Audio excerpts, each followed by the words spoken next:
Welcome to every church, a peace church.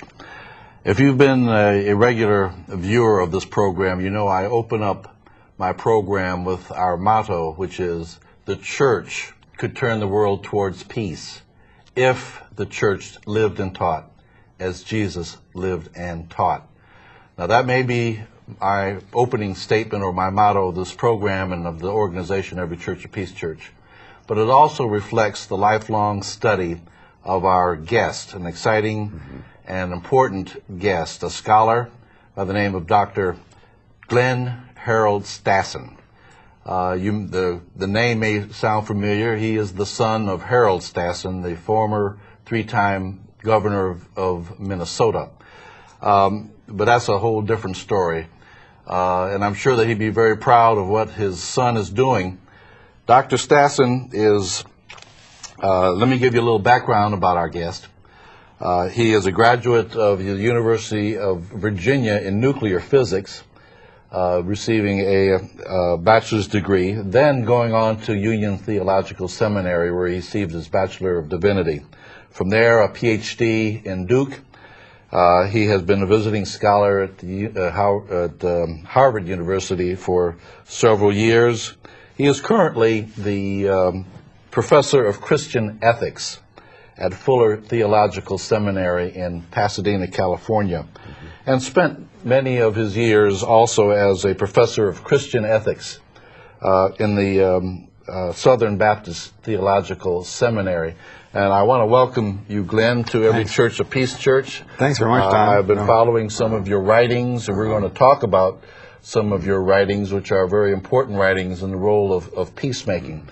But before we get into your writings, I'd like to hear a comment from you about how I open up this program with the statement that the church could turn the world towards peace if the church then lived and taught as Jesus lived and taught. Yeah. How would you respond to that? Well, that's the vision I got when I was a teenager in church. It was during the Cold War and the Joe McCarthy era, anti-communism and so forth. My pastor went over to Moscow and preached in the Moscow Baptist Church more than once. And he also got pastors from the Moscow Baptist Church to come and preach in our church in Philadelphia. So he was enacting peacemaking between the Russians and the Americans on a Baptist basis. You know. This is during the Cold War. This is during the worst of the Cold War. And I was sitting in our church listening to my pastor preach and interpret the Sermon on the Mount, and looking up at the church, you know, and then at the church members. I got this vision of the church as a peace church that would really follow what Jesus teaches and make a difference for peacemaking. And that's really the vision I've been trying to follow the rest of my life. So I credit, my pastor's name was V. Carney Hargroves. He was president of the Baptist World Alliance. Eventually, they recognized his peacemaking activities and made him president of the Baptist World Alliance. So I want to credit him with my own commitment to the church as a peace church. Well, the inspiration that of mine, since we're talking about inspirations of having this program, really kind of stemmed from September 11th and the reaction that I saw amongst Americans, and in particular our Christian brothers and sisters, that took a response of revenge and violence to this horror and to this hurt that we felt as a nation to this crime that was committed on us. And it took me back to the cross and the hurt that Jesus felt. Right. And what he said in his response to that violence of forgive them, for they know not what they do. But there was no forgiveness. I didn't see any forgiveness in terms of the American Christian response to September 11th. Well, but there was some. I mean, for one thing, there was a danger then that there would be people who would do violence against Muslim mosques in the United States. And there were a lot of church members who went to mosques and stood there, you know, as a defense shield. And a number of churches started up dialogues between Muslims and Christians. In fact, we at Fuller Seminary have a $1 million grant to work on helping Muslims to develop a just peacemaking ethic like we've already got the just peacemaking ethic in the book that Christians have done. So actually there are quite a few Christians who have worked now to do some peacemaking with Muslims and try not to make 9/11 turn us into just a warring nation. Well, I wasn't speaking to, I guess, to everybody, but I think that at least our governmental response certainly was violent. Yeah, and there were churches that did too. Yeah, yes. You're right. I'm not disagreeing. Yeah, and there's still, I mean, we're coming off of the Independence Day weekend, and in many of our churches, it appears that we were worshiping the nation rather than worshiping, our prophet and our prophet's way of nonviolence and of forgiveness and of peacemaking. Right. Yeah. What is this contradiction, this tension that I continue to see, what this program seeks to bring to light and to expose and to try to correct, if we possibly can, of the violence that we often see promoted by many of our Christians and many of our Christian churches. The demon in this country is the belief, the assumption that if you're going to do something about something, you got to make war. And they don't see, too many people don't have the imagination of what else you can do besides making war. Like with Iran now and the nuclear weapons that they may be developing.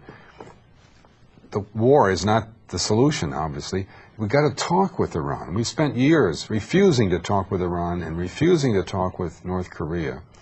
The just peacemaking ethic that I've led scholars in developing has 10 practices that really work to make peace. One of them is you talk. You do negotiations.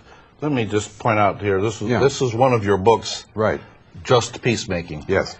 It's subtitled 10 Practices for Abolishing War. Yeah.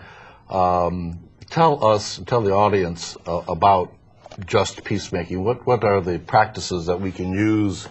Maybe highlight one or two of the points that you've focused in on that would help us in abolishing this war. I mean, we have come to a point now where it's as Martin King has given us the words to say that it's either living together or destroying each other. We must either live together or destroy each other. And to live together, we've got to learn what actual practices to do to make that work. In a marriage, you got a problem with your wife, you got to talk. You got to work on making peace. Jesus says, if you're giving your gift at the altar and you realize there's a problem between you and your brother, you drop your gift and you get on over there and you talk to your brother and you make peace. That's conflict resolution. That's the practice that you do when you got to work things out. So President Jimmy Carter went to North Korea during the Clinton administration, and he worked out the nuclear problem.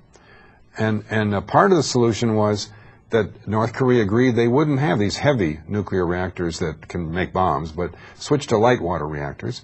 In the meantime, the U.S. would provide them oil. We wanted them to make the switch. They were doing us a favor, so therefore we had to make sure they have a way to make electricity in the meantime. And part of the agreement was they have to have monitors that see all the time what they're doing with their nuclear facilities so we know if they cheat. Well, they did cheat. Then what you got to do when they cheat, a little bit of cheating, it wasn't a lot, you've got to talk. Instead, what the administration did was to cut off their oil. Well, then, of course, North Korea needed electricity, so they turned their nuclear reactors back on again, naturally. It doesn't make sense not to talk. One of the practices is you got to talk, conflict resolution. Another is the practice of nonviolent direct action. That is like Martin Luther King in the civil rights movement. It's like what toppled the dictator in East Germany, toppled the wall. I was there when that happened. I was speaking around, I speak German. Obviously, nonviolent direct action isn't just an ideal, it's what topples dictators peacefully and changes governments. In Philippines, they toppled Marcos. In Iran, they toppled the Shah. In East Germany, Poland, they toppled in South Africa, they toppled apartheid.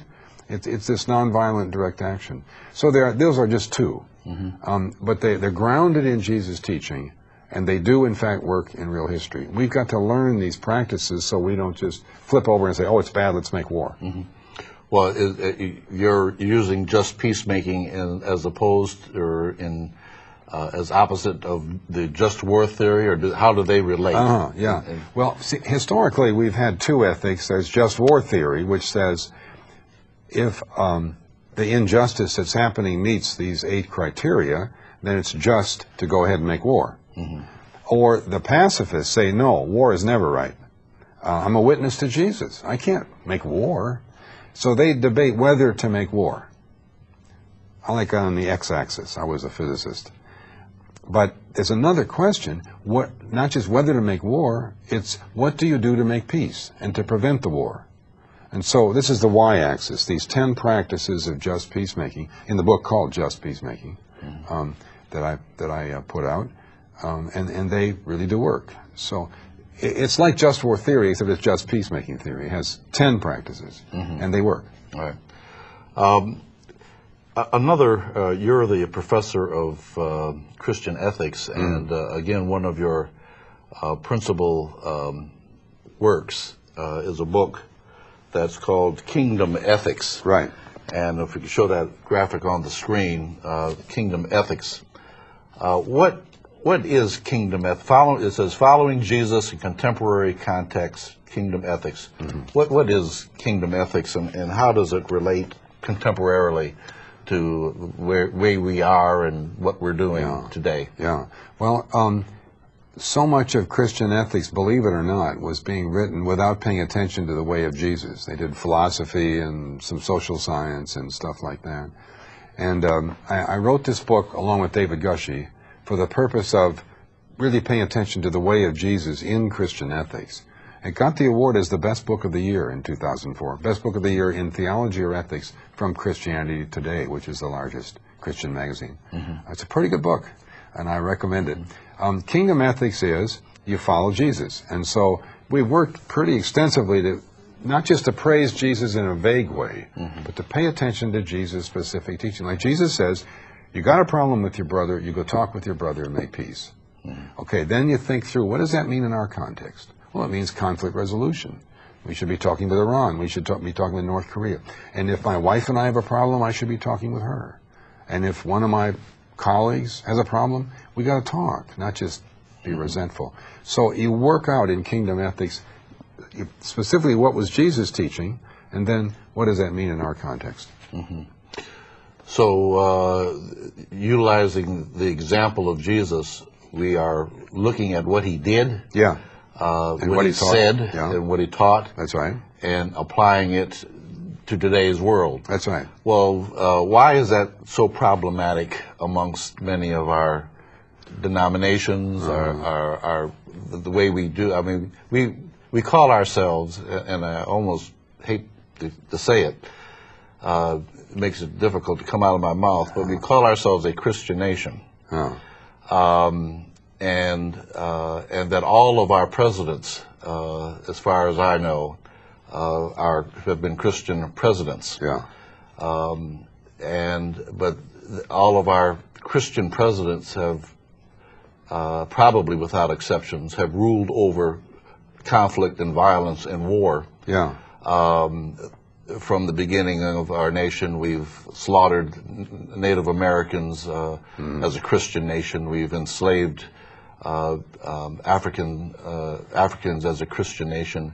We have pursued over 150 wars as a Christian nation in our a little over 200-year history. Yeah. So where is the ethic that leads us to, one, love our enemies, to love each other, to be the children of God as peacemakers? Why isn't that so infused with the things that we do as a, Christian nation? Yeah. Well, of course, I think one of the things that's happening is there's really a worship of greed and of nationalism, and there are other and militarism. We're a mixture. We've got some Christian input. We've got other input as well. It's like in Ephesians 4:14, where it says that we should not be like children who are easily blown back and forth by every wind of false doctrines of men, who through their craftiness are artful in deceiving the people. We get these ideologies that deceive us. Therefore, Ephesians is saying we got to be deeply rooted in Jesus Christ, Jesus' teachings, Jesus' ways, and the church needs to be teaching these. And so we wrote Just Peacemaking Theory so that the churches would teach explicit teachings of Jesus and how they work in the real world to make peace. Do you, as you travel about, do you find resistance amongst your fellow theologians or the pastors in this particular church or that particular church too, or a certain amount of fear about teaching peacemaking in their congregations? Well, no, actually, because people realize it's not enough just to say we don't like war, but then here's this stuff happening.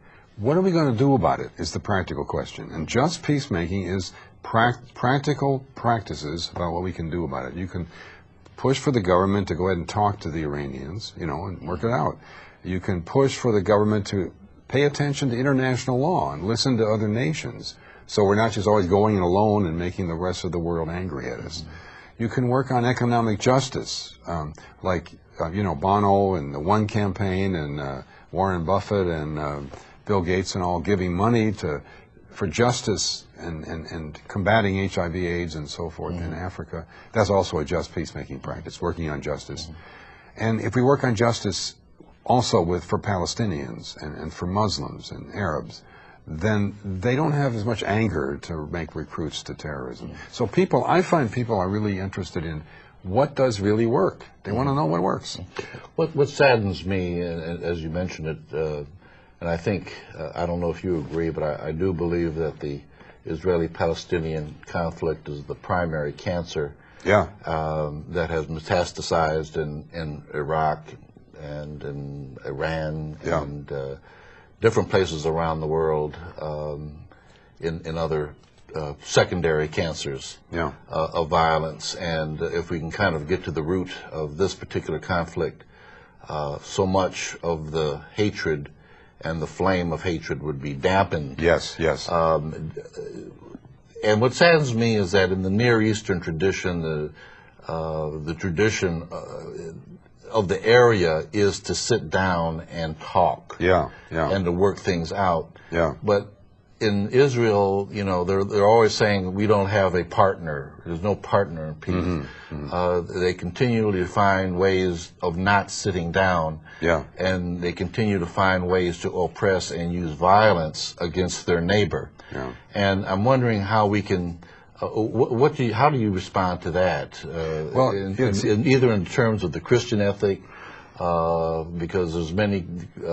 Of course, the Christians have a stake in Palestine and in Israel, as well as those Christians who are surviving under this difficult oppression here of occupation and of violence. But how do you see this conflict in terms of either Christian ethics or just peacemaking, the Israeli Palestinian problem? Well, we gotta have, as Jesus says, we should be wise as a serpent as well as harmless as a dove. You know, wise enough to see when governments say there's no partner for peace, the government is making an excuse because the government doesn't want to talk and negotiate. Or when the U.S. government says to Iran, we can't talk to Iran until they do everything we want them to do, and then we'll start talking. That's it. I mean, that is totally dishonorable to just give in to everything before you even talk. Or the government will say, we're never going to talk to terrorists. But you know, the police always, if the terrorists take over a school bus or take over a bank, the police want to get a telephone line in and talk to them to try to save lives. So that's interesting. In fact, that's interesting. Yeah, I mean, that's the realism. That's what you do. Jesus is realistic.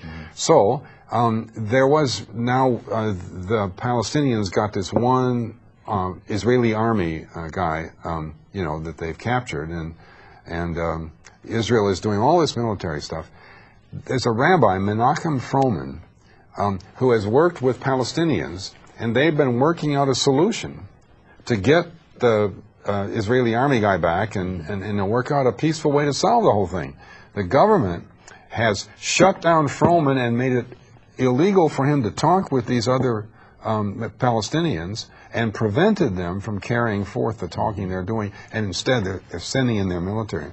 Obviously Israel, most of us see, is way overreacting now and causing all kinds of problems because they're not willing to talk. You know, they bombed Lebanon. This morning, and that's right. We usually don't date this show.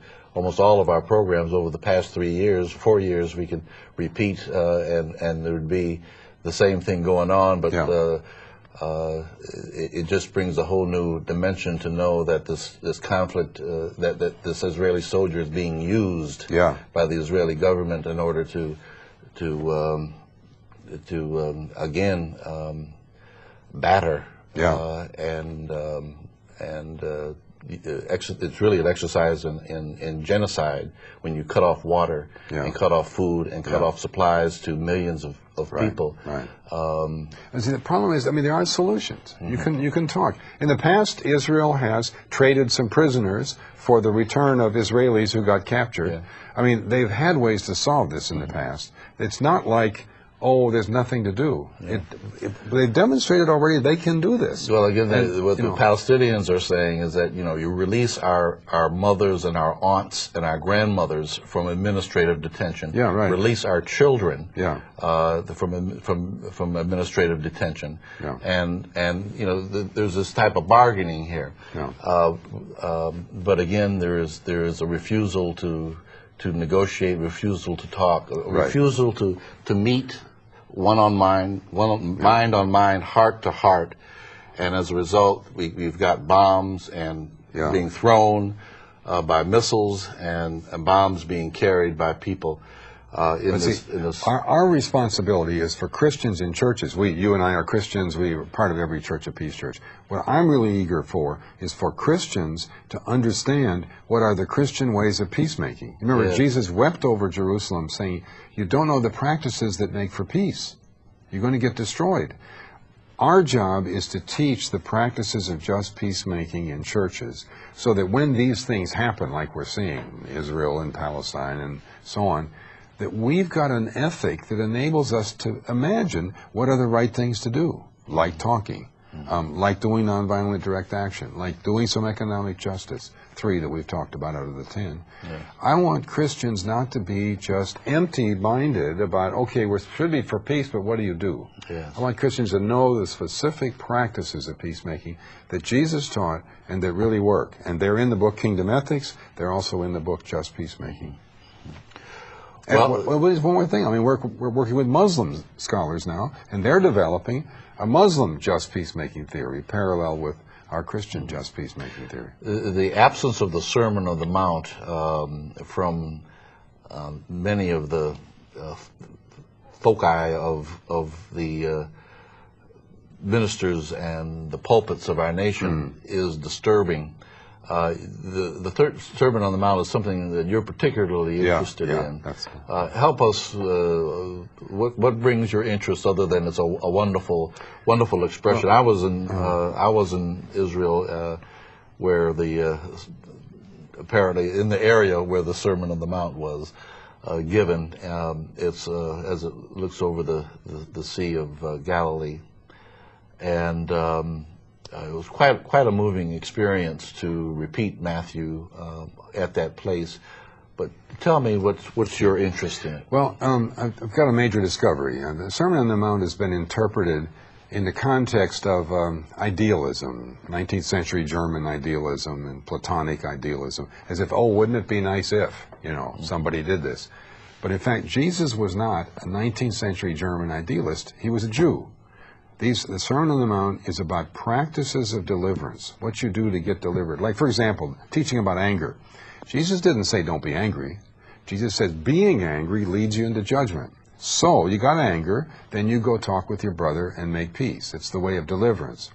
And so I've written this brand new book, Living the Sermon on the Mount, which is being released 2 weeks from now by Josie Bass, and it's written for ordinary church members. It's not just for scholars or something. It's very readable, and it works through the teaching step by step and shows how it is. The subtitle is A Practical Hope for Grace and Deliverance. It's practical.